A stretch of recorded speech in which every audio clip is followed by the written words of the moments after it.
Madame, Monsieur, bonsoir. 60 jours depuis l'entrée en vigueur de l'état d'urgence au Maroc. Et c'est officiel, sans surprise, pas de levée du confinement avant le 10 juin. Le chef du gouvernement a détaillé dans son grand oral au Parlement aujourd'hui les acquis mais aussi les faiblesses du royaume. Beaucoup de chiffres dans l'intervention de Saadi El Othmani en ce qui concerne la lutte contre le coronavirus. Outre les 8000 tests par jour, il y a le taux de propagation du virus aujourd'hui à 0,9% alors qu'il devrait se fixer à moins de 0,7% pour pouvoir déconfiner. Le chef de l'exécutif a insisté sur les effets positifs du confinement ou comment le Maroc a évité un demi-million de contaminations et jusqu'à 15 000 vies ont été sauvées. La décision qui a impliqué plusieurs départements a ainsi privilégié la santé du citoyen à celle de l'économie. Le Maroc a-t-il aujourd'hui les moyens économiques de prolonger davantage ce confinement? Un projet de loi de finances rectificative est attendu pour les jours à venir. Jusqu'à quel point cette loi de finances pourra-t-elle relancer la machine économique? Ces questions et d'autres que nous poserons à l'analyste économique Driss Aissaoui. Ensuite, en seconde partie, nous irons jeter un œil sur nos partenaires historiques et principaux et plus globalement sur cette Union européenne. Conférence de presse conjointe aujourd'hui à distance entre Angela Merkel depuis Berlin et Emmanuel Macron depuis Paris. À l'ordre du jour, quelle réponse unie de l'Europe face à ce qu'a décrit la chancelière allemande comme la pire crise depuis la création de l'UE? L'Union européenne est plus que jamais menacée de désarticulation et des fractures déjà existantes se sont aggravées avec la crise du coronavirus. Analyse et projection de la situation chez nos voisins du Nord plutôt, en compagnie de l'économiste Abdelrani Youmi.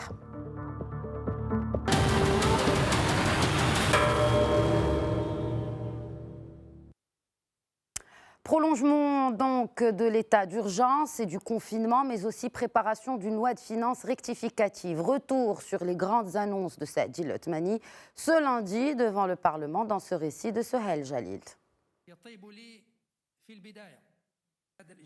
C'est officiel. Les autorités marocaines ont décidé de prolonger l'état d'urgence sanitaire et le confinement pour 3 semaines supplémentaires, une mesure visant notamment à lutter contre les vecteurs de propagation du Covid-19. Surtout à l'approche de la fête de l'Eid al-Fitr, il est inadmissible de mettre en péril les acquis et les sacrifices consentis depuis le début du confinement sanitaire, a insisté El Othmani, soulignant que l'exécutif a tracé les contours d'une vision globale pour la gestion du confinement dans la période à venir.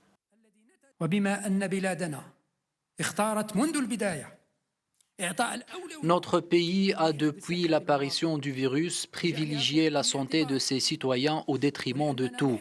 Donc, pour capitaliser sur les différents acquis réalisés jusqu'à présent, l'état d'urgence sanitaire sera prolongé pour 3 semaines et le gouvernement a préparé une feuille de route pour la prochaine étape.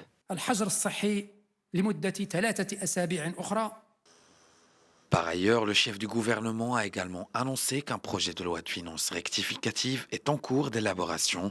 Ce projet prend en considération les prévisions liées à la baisse du taux de croissance, aux impacts de la sécheresse et à la baisse des recettes fiscales.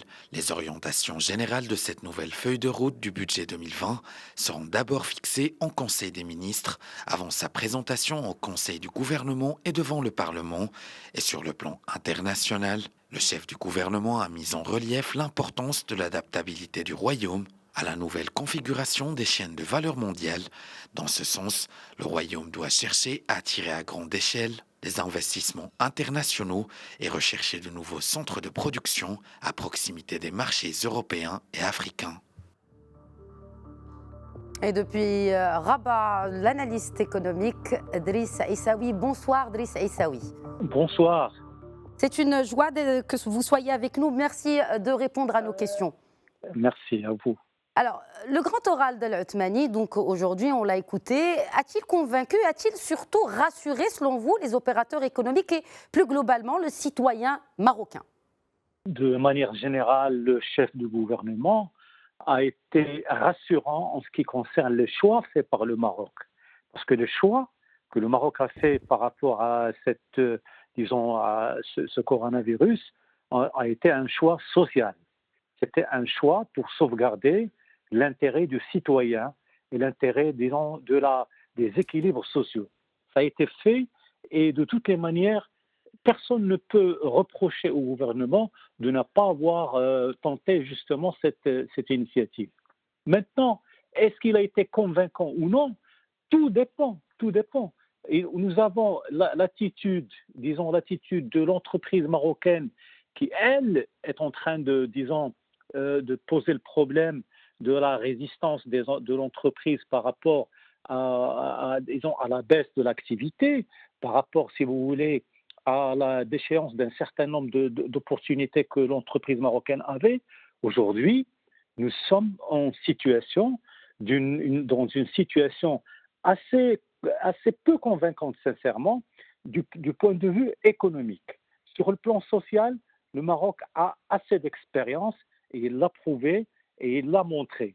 Maintenant, sur le plan économique, pour l'entreprise, pour la croissance de demain, pour l'ouverture sur les autres marchés, ça, c'est quelque chose qui demandera un peu plus de temps, mais un peu plus de réflexion au niveau des acteurs économiques, mais aussi, surtout, disons, du gouvernement lui-même. Très bien. Alors, justement, nous allons y revenir par rapport à ces choix à appliquer, à adopter peut-être après le confinement et après cette crise du Covid. Mais selon vous, cet arbitrage est certes difficile. Le chef du gouvernement n'a pas manqué de rappeler toutes les initiatives entreprises pour venir en aide, notamment aux plus démunis, comme vous venez de l'évoquer. Mais selon vous, Driss Aissaoui, le Maroc a-t-il aujourd'hui les moyens économiques de prolonger ce confinement et donc l'arrêt des activités économiques avec ce que cela engendre pour beaucoup d'entreprises et notamment d'entrepreneurs également? Écoutez, soyons sérieux et soyons honnêtes.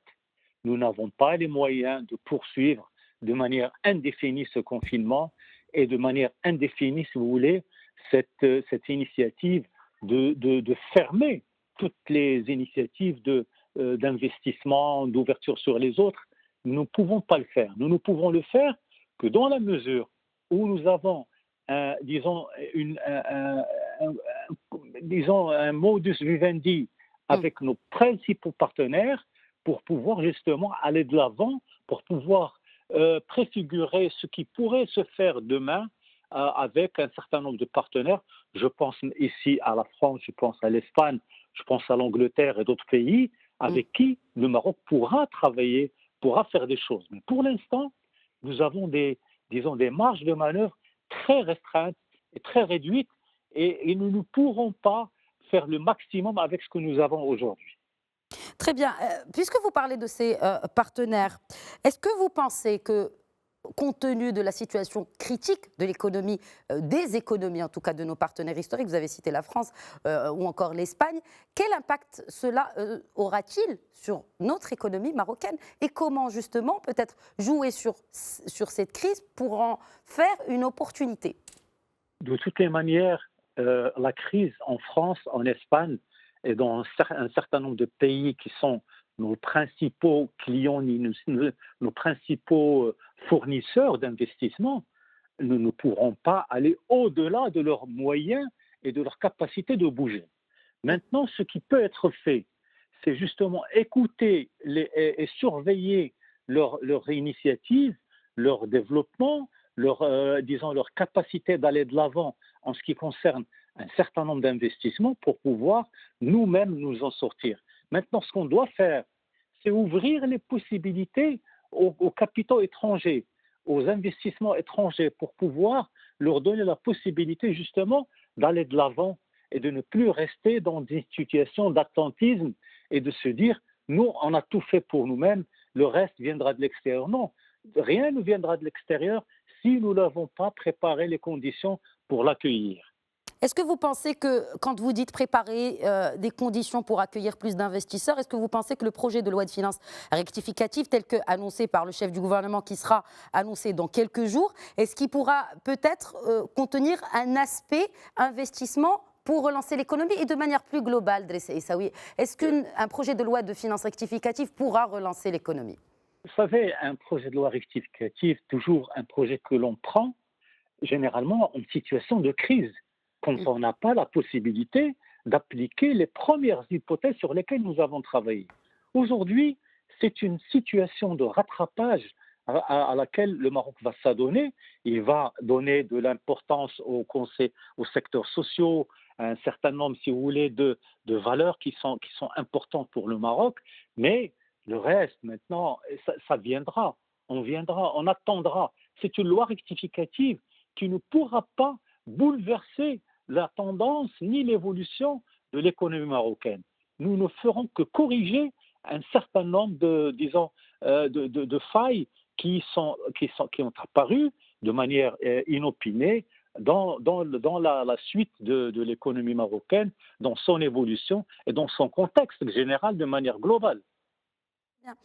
Alors, aucune mesure n'a été annoncée pour le déconfinement, mais parlons justement des confinements. Ceux qui respectent rigoureusement les règles de confinement reprochent le relâchement des Marocains face à ces règles-là. Que faut-il, selon vous, faire pour préparer le citoyen marocain au déconfinement sur les 3 semaines que cet état d'urgence a été prolongé, annoncé? Que faut-il faire?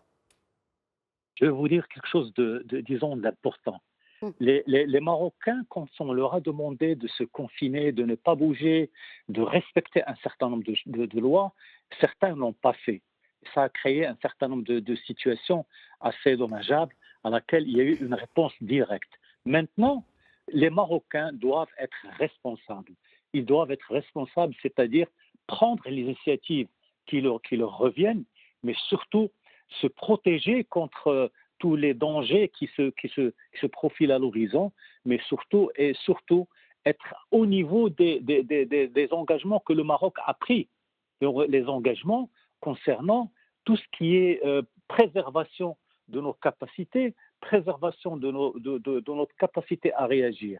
Alors le problème qu'il y a, c'est que certains des citoyens trouvent que les autorités officielles n'ont pas été aussi fermes qu'elles devaient l'être pour justement éviter qu'il y ait des comportements un peu irresponsables. Très bien.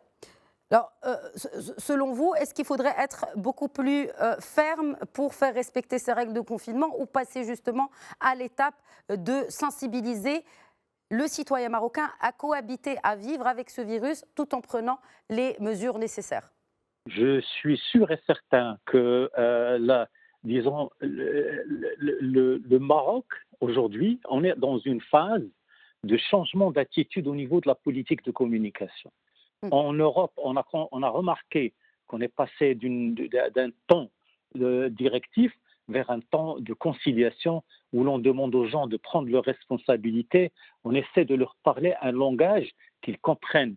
On rentre dans une logique, disons, de partenariat avec le citoyen pour qu'il prenne ses responsabilités et justement puisse s'inscrire de manière volontariste dans des actions qui corrigent les déficits que nous avons constatés tant au niveau économique qu'au niveau d'un certain nombre de comportements d'acteurs économiques.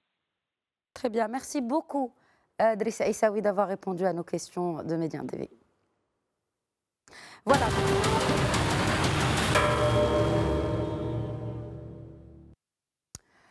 Alors que l'UE a déjà validé un premier plan de relance économique de 500 milliards d'euros, Paris et Berlin proposent de le doubler. C'est ce qu'ont convenu aujourd'hui la chancelière allemande et le président français lors d'une visioconférence. Souhail Jalil et les détails. Un plan franco-allemand pour une relance européenne.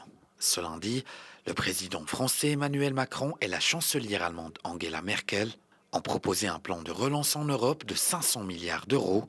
Objectif, faire face à l'impact économique du Covid-19 qui plonge le continent dans une récession d'ampleur historique. Pour ce faire, Paris et Berlin proposent que la Commission européenne finance son soutien à la relance en empruntant sur les marchés au nom de l'Union européenne et que ces fonds seront reversés en dépenses budgétaires aux pays européens et aux secteurs et régions les plus touchés. De plus, les financements seront ciblés sur les difficultés liées à la pandémie et sur ses répercussions, et l'argent sera progressivement remboursé sur plusieurs années. Et s'il est retenu par les 27, le plan viendrait s'ajouter au programme d'urgence, déjà décidé face à la pandémie par les ministres des Finances de la zone euro, et constitué de capacités de prêt, d'autant plus que dans leur déclaration commune, Paris et Berlin proposent de renforcer leur souveraineté sanitaire stratégique par une stratégie de santé de l'Union européenne, une feuille de route visant l'augmentation des capacités de recherche et de développement, notamment dans les domaines des vaccins et des traitements, ainsi que la coordination et le financement au niveau international. Et pour le commentaire, nous joignons par Skype depuis Casablanca l'économiste Abdelghani Youmni. Bonsoir, professeur Youmni. Bonsoir, Khadija Hassan. Alors, l'Allemagne et la France viennent aujourd'hui de communiquer sur ce plan ou ce fonds de relance de 500 milliards d'euros. Selon vous, cette rencontre franco-allemande, bien qu'à distance, est-elle le symbole justement de réduire les distances entre les pays de l'Union européenne, notamment après cette crise de la Covid? Elle est le symbole d'un compromis. L'Union européenne est née par les pères fondateurs Robert Schuman, Jean Monnet, Konrad Adenauer, pour construire une Europe unie sur des principes au départ qui sont des principes de construire un marché commun et puis de ne pas refaire la guerre. Et puis il y a eu des élargissements. Et le dernier élargissement, qui a plusieurs années maintenant, c'est l'élargissement vers les PECO, les pays de l'Europe centrale et l'Orient oriental, et que cet élargissement a permis d'intégrer des pays qui sont économiquement plus fragiles.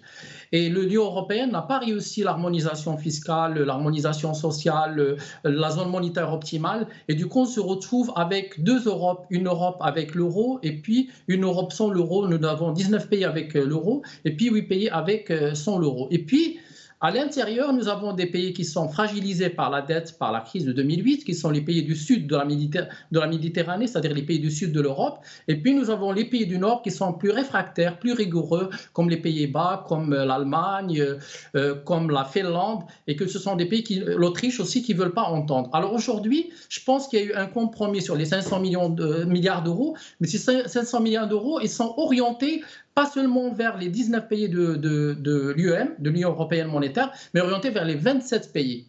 Mais avant ça, à la fin du mois de mars, il y avait le programme d'achat d'urgence pandémique, c'est-à-dire que l'Union européenne ou la Banque centrale européenne a fait fonctionner pour la première fois deux mécanismes. Alors le premier mécanisme est de faire sauter les critères de convergence, c'est-à-dire celui qui impose une inflation à 1,5, celui qui impose une dette publique ne dépassant pas 60% et celui qui impose aussi un déficit budgétaire à 3%. Aujourd'hui, on n'en parle plus.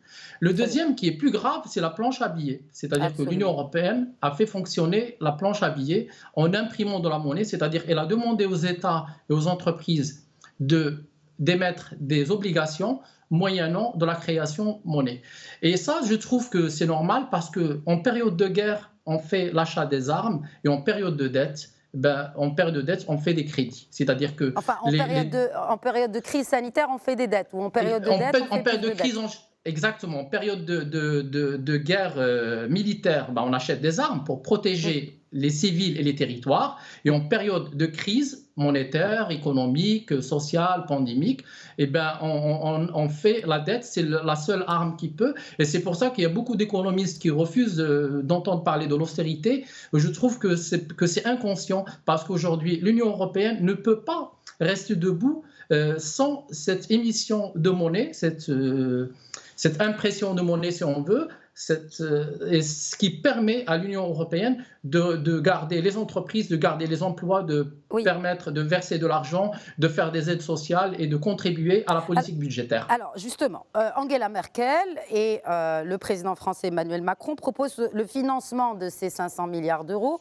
par la Commission européenne grâce justement à des emprunts sur les marchés. Est-ce que vous pensez, professeur Youmni, que l'Union européenne sera aujourd'hui unie face à une réponse commune, alors que pendant le pic de la crise sanitaire, c'était plutôt chacun pour soi? Alors, il faudrait revenir à tous les débats depuis le début de cette pandémie, depuis les confinements, depuis le mois de mars. Quand on revient au début, on voit qu'il y avait des pays c'est les pays rigoristes, les pays qui veulent la rigueur budgétaire, la rigueur monétaire. Et le fer de lance de ces pays, c'est l'Allemagne. Et puis, nous avons des pays qui sont comme l'Italie et l'Espagne, qui sont beaucoup plus, qui veulent plus d'ouverture. Et puis, nous avons les pays pivots. Les pays pivots, c'est le Luxembourg et la France. C'est-à-dire ceux qui sont entre les deux. Et les pays du Sud, ils disent qu'on est trop endettés et on veut que l'Union européenne nous aide. Et les pays de l'Europe du Nord, ils veulent on n'aide pas, on prête. Aujourd'hui, nous avons trouvé un compromis avec les 1 000 milliards de PEP et avec les 500 milliards aujourd'hui qui ne sont pas seulement destinés aux pays de la BCE, mais destinés à toute l'Union européenne. Et sur ça, il y a un compromis. Et finalement, le compromis, c'est quoi? C'est dette et subvention. Ce n'est pas seulement dette comme veulent les pays de la rigueur, et ce n'est pas seulement subvention comme veut l'Italie, l'Espagne, la Grèce et les autres, mais c'est dette et subvention. Alors la dette pour ceux qui ont des économies frappées et les subventions pour tous les 27 pays. Et je pense que sur ça... Veut dire que, pardon, excusez-moi, juste pour récapituler, cela veut dire qu'ils vont emprunter pour prêter en forme de subvention, enfin en forme d'emprunt. Exactement. Alors les 1 000 milliards, ce sont les pays qui veulent bénéficier et faire des politiques budgétaires, qui émettent des obligations que la Banque centrale rachète, et après, ils vont payer après les intérêts et le capital. Alors, je ne sais pas quand ça. Par contre, les 500 milliards, c'est un don. C'est un don, c'est-à-dire qu'il n'y a pas d'obligation de remboursement, ceux d'aujourd'hui. Mais c'est un don pas seulement pour 10 ou 15 pays, c'est pour les 27. Est-ce que quand vous dites, quand on parle d'emprunt, parce que l'Espagne avait proposé la création de ce fonds doté de 1 500 milliards d'euros sous forme de dette perpétuelle, est-ce que c'est de là qu'il sera question pour ces emprunts européens? Je voudrais juste pour nos téléspectateurs préciser que cette dette perpétuelle, c'est un mécanisme où l'emprunteur s'engage à payer des intérêts annuels ad vitam aeternam et renvoie, sans jamais vraiment payer le capital. Est-ce que c'est de cela qu'il sera question, professeur Yomni? C'était très subtil de la part des pays du sud de l'Union européenne qui voulaient, c'est l'idée de Soros, du financier Soros, qui dit voilà, en période de crise majeure, il faudrait qu'il y ait des obligations perpétuelles, que les États qui émettent ces obligations ne payent que les intérêts et que le capital ne sera peut-être jamais payé. Non, il n'est pas question aujourd'hui de ça. Les 1 000 milliards d'euros vont être remboursés et c'est une dette obligation, c'est-à-dire sur 5 ou 7 pays, parce que c'est ça le délai, sur 5 ou 7 pays. Donc, vous allez rembourser les dettes, les intérêts, et puis à la fin, vous remboursez le capital plus le dernier intérêt sur 5 et cette année, mais j'ai la certitude que je pense qu'il n'y aura pas de remboursement. Par contre, les 500 milliards, il n'y a pas d'obligation de remboursement, il n'y aura pas de remboursement parce que ce ne sont pas des obligations, c'est des subventions. Et c'est là où, si vous voulez, c'est là où l'Allemagne et la France ont trouvé un compromis, c'est de couper la poire en deux, c'est-à-dire qu'il y aura dette et subvention, dette remboursable, pas perpétuelle jamais, parce que l'Allemagne tient beaucoup à son argent. L'Allemagne, c'est simple, c'est l'économie la plus forte et elle a dessiné l'euro à l'image du marque. Et elle impose son jeu, voilà. Alors, outre justement la politique monétaire, il y a aussi cette politique de commerce international. Et aujourd'hui, les deux chefs d'État ont clairement affirmé qu'il faut soutenir la diversification des chaînes de valeur mondiales en promouvant un agenda commercial, je cite, ambitieux, équilibré, articulé autour de l'Organisation mondiale du commerce. Et bien sûr, adapter une stratégie industrielle de cette commission à la reprise. Alors, est-ce un message, selon vous, à des pays dont l'Europe fut longtemps dépendante, pour ne pas citer la Chine? Oui, c'est un message, mais ça va être un procédé moyen-termiste. Il ne peut pas être court-termiste. Il ne peut pas se faire aujourd'hui. Parce que le problème de l'Union européenne et de la Méditerranée, si on veut, l'Union européenne, elle est vieillissante. Et le coronavirus l'a prouvé aujourd'hui. Ce n'est pas seulement une pandémie, un virus qui tue les gens, c'est un virus qui tue la population vieillissante. C'est pour ça que, par exemple, le taux de mortalité au Maroc est de 0,3%, ce qu'il est 0,7% ce qu'il est en Europe. C'est-à-dire que quand il y a 100 personnes décédées en Europe, il y a seulement 0,7 personnes décédées au Maroc. Parce que la moyenne d'âge, nous, c'est 27 ans, et la moyenne d'âge en Europe, c'est 47 ans et demi. C'est-à-dire que cette Europe vieillissante aujourd'hui, elle ne peut pas, dès demain, il faudrait qu'elle regarde, et moi je pense que pour la politique de voisinage, c'est-à-dire qu'on peut délocaliser des choses, et on peut développer les choses, mais l'Europe ne peut pas le faire toute seule. La preuve, c'est que pendant la crise, pendant le printemps arabe, l'Allemagne a récupéré 1 million de Syriens, et qu'aujourd'hui, les pays de l'Europe du Sud, ils sont en train de ramener des personnes pour travailler dans le secteur agricole. Ce n'est pas seulement un problème de capital d'humain, mais c'est aussi demain un problème de capital humain. C'est pour ça que je pense qu'une Europe vieillissante et qu'un Sud de la Méditerranée plus jeune, on peut faire des choses, et donc il faut qu'il y ait des transferts de technologie le plus tôt possible, et c'est la bonne chose, parce que l'Europe ne peut pas délocaliser tout. Alors après, c'est très bien que les personnes qui regardent cette émission aujourd'hui, il faut qu'ils comprennent aujourd'hui. Nos alliés, nos principaux alliés dans l'Union européenne, le Maroc, il faut savoir lesquels. Ce sont la France, l'Espagne, l'Italie, la France, l'Espagne, l'Italie, ce sont les pays du Sud, plus la France. Et ce n'est pas l'Allemagne, parce que l'Allemagne, c'est elle qui a fait les mains et les pieds pour récupérer les 12 pays de l'Europe centrale et orientale. Donc aujourd'hui, il y a une Europe qui regarde vers le nord, une Europe qui regarde vers le sud. Celle qui regarde vers le sud, c'est celle qui défend nos intérêts. Et ça, c'est très... Donc s'il y a demain des relocalisations ou des délocalisations, ils pourront se faire dans le cadre de la colocalisation vers des pays de la Méditerranée, vers les pays du sud. Et c'est sur justement ces projections futures que cette émission touche à sa fin. Merci beaucoup, professeur Youmni, d'avoir analysé, décortiqué la situation en Union européenne pour nous. Merci. Je vous remercie pour l'invitation. Merci. Merci à tous de nous avoir suivis. C'est la fin de Questions Écho. Je vous donne rendez-vous demain sur Médien TV à 21h. D'ici là, prenez bien soin de vous.